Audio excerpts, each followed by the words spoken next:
समुद्र हमेशा से ही सभ्यता की जीवन रेखा रहा है। व्यापार, ऊर्जा, सुरक्षा और पर्यावरण, इन चारों का सबसे बड़ा मैदान समुद्र ही है। लेकिन जैसे जैसे समुद्री ट्रैफिक बढ़ रहा है, तेल टैंकरों की संख्या बढ़ी, ऑफशोर ड्रिलिंग तेज हुई और औद्योगिक गतिविधियां समुद्र के भीतर और आसपास फैली, वैसे वैसे समुद्री प्रदूषण भी एक गंभीर वैश्विक खतरा बनता चला गया।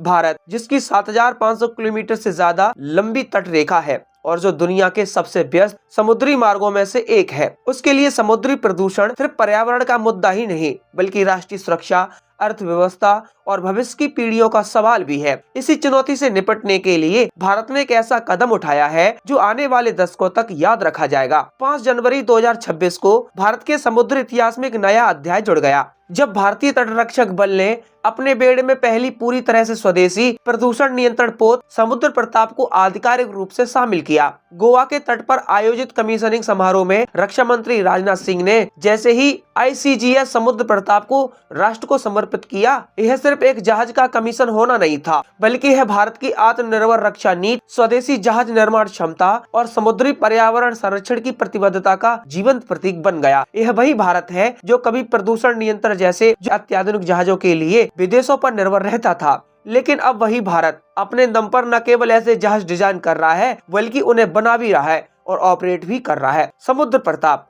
भारत का पहला स्वदेशी रूप से डिजाइन और निर्मित प्रदूषण नियंत्रण पोत इसे गोवा शिपयार्ड लिमिटेड ने बनाया, जो लंबे समय से भारतीय नौसेना और तटरक्षक बल के लिए अत्याधुनिक जहाज बनाने में अग्रणीय रहा है। इस जहाज की सबसे बड़ी खासियत सिर्फ इसका आकार या तकनीक नहीं है, बल्कि इसका उद्देश्य है समुद्र को बचाना। जब भी समुद्र में तेल रिसाव होगा, रसायन फैलेंगे, जहाज दुर्घटनाग्रस्त होंगे या समुद्री पारिस्थितिकी को खतरा होगा, तब समुद्र प्रताप सबसे आगे खड़ा मिलेगा। यह जहाज लगभग 114 मीटर लंबा है, करीब 16.5 मीटर चौड़ा है और इसका विस्थापन करीब 4,200 टन का है। यह आकार में इतना बड़ा है कि इसे भारतीय तटरक्षक बल का अब तक का सबसे बड़ा प्रदूषण नियंत्रण पोत माना जा रहा है। इसकी ताकत इसके इंजन से झलकती है, 2 शक्तिशाली इंजन जो हजारों किलोमीटर की ऊर्जा पैदा करते हैं और जो जहाज को लंबी दूरी तक बिना रुके चलने की क्षमता देते हैं। इसकी समुद्री सैन्य शक्ति लगभग 6,000 नॉटिकल माइल तक है, यानी यह लंबे समय तक समुद्र में रहकर ऑपरेशन कर सकता है, चाहे मौसम कितना ही खराब क्यों ना हो। लेकिन समुद्र प्रताप को खास बनाती है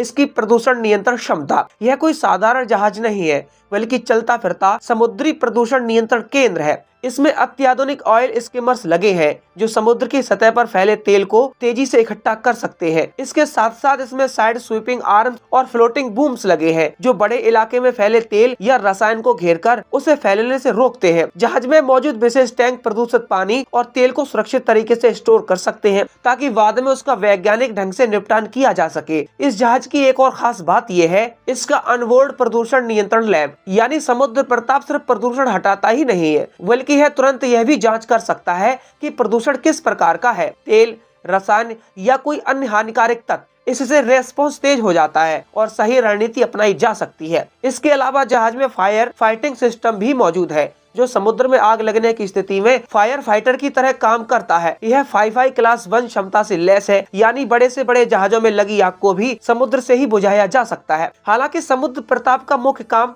प्रदूषण नियंत्रण है, लेकिन इसे पूरी तरह निहत्था नहीं छोड़ा गया। समुद्री सुरक्षा के लिए इसमें 30 mm की नेवल गन और 12.7 mm की रिमोट कंट्रोल गन लगाई गई है। इसका मतलब साफ है, यह जहाज सिर्फ पर्यावरण का रक्षक नहीं, बल्कि जरूरत पड़ने पर समुद्री कानून प्रवर्तन और सुरक्षा अभियानों में भी अहम भूमिका निभा सकता है। यह उन हालात में बेहद जरूरी है जब किसी प्रदूषण घटना के दौरान अवैध गतिविधियां, तस्करी या सुरक्षा खतरे भी सामने आ सकते हैं। इस पूरे प्रोजेक्ट की सबसे बड़ी उपलब्धि है इसका स्वदेशी स्वरूप। समुद्र प्रताप में 60% से ज्यादा स्वदेशी सामग्री और तकनीक का इस्तेमाल किया गया है। इसका मतलब यह है कि भारत न सिर्फ डिजाइन कर रहा है, बल्कि इसके सेंसर सिस्टम, मैनेजमेंट टेक्नोलॉजी और कई महत्वपूर्ण सब सिस्टम भी देश में ही विकसित किए गए हैं। यह मेक इन इंडिया और आत्मनिर्भर भारत की सोच को समुद्र में उतारने जैसा है। लेकिन इस जहाज की कहानी सिर्फ तकनीक और क्षमता तक सीमित नहीं है। समुद्र प्रताप एक सामाजिक और सांस्कृतिक बदलाव का प्रतीक भी है। इस जहाज पर पहली बार भारतीय तटरक्षक बल ने 2 महिला अधिकारियों को तैनात किया है। यह तैनाती सिर्फ प्रतीकात्मक नहीं है, बल्कि वे दोनों अधिकारी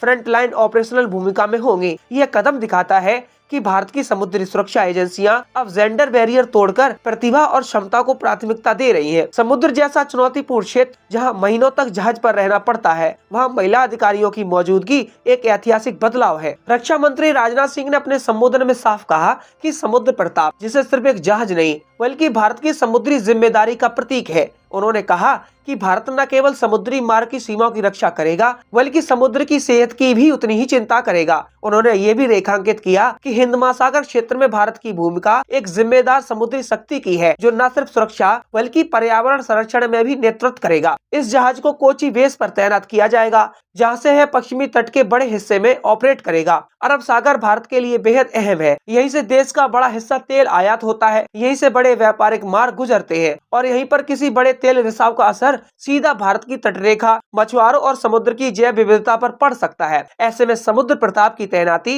एक रणनीतिक कदम है। अगर हम पिछले कुछ दशकों पर नजर डालें, एक्सोन वर्ल्डेज से लेकर डीप वाटर होराइजन तक, इन घटनाओं ने दिखाया है कि समुद्र प्रदूषण सिर्फ कुछ दिनों की समस्या ही नहीं होती, बल्कि इसके असर दशकों तक रहते हैं। मछलियां मर जाती हैं, प्रवाल भित्तियां नष्ट हो जाती हैं, तटीय पर्यटन तबाह हो जाता है और स्थानीय समुदाय की आजीविका पर गहरा असर पड़ता है। भारत जैसे देश के लिए, जहां करोड़ों लोग समुद्र से जुड़े रोजगार पर निर्भर है, प्रदूषण नियंत्रण एक विकल्प नहीं बल्कि जरूरत है। यही वजह है कि समुद्र प्रताप जैसे जहाज सिर्फ रिएक्टिव नहीं बल्कि प्रिवेंटिव भूमिका भी निभाएंगे। यह जहाज नियमित गश्त, निगरानी और अभ्यास के जरिए सुनिश्चित करेगा कि किसी भी संभावित खतरे को शुरुआती चरण में ही काबू में किया जा सके। इसके साथ साथ यह अंतर्राष्ट्रीय अभ्यासों और सहयोग अभियानों में भी हिस्सा ले सकता है, जिससे भारत की सॉफ्ट पावर और जिम्मेदार राष्ट्र की छवि और मजबूत होगी। एक और अहम पहलू है इसका तकनीकी प्रबंधन। समुद्र प्रताप में integrated bridge system, platform management system और ऑटोमेटेड पावर मैनेजमेंट जैसी अत्याधुनिक सुविधाएं हैं।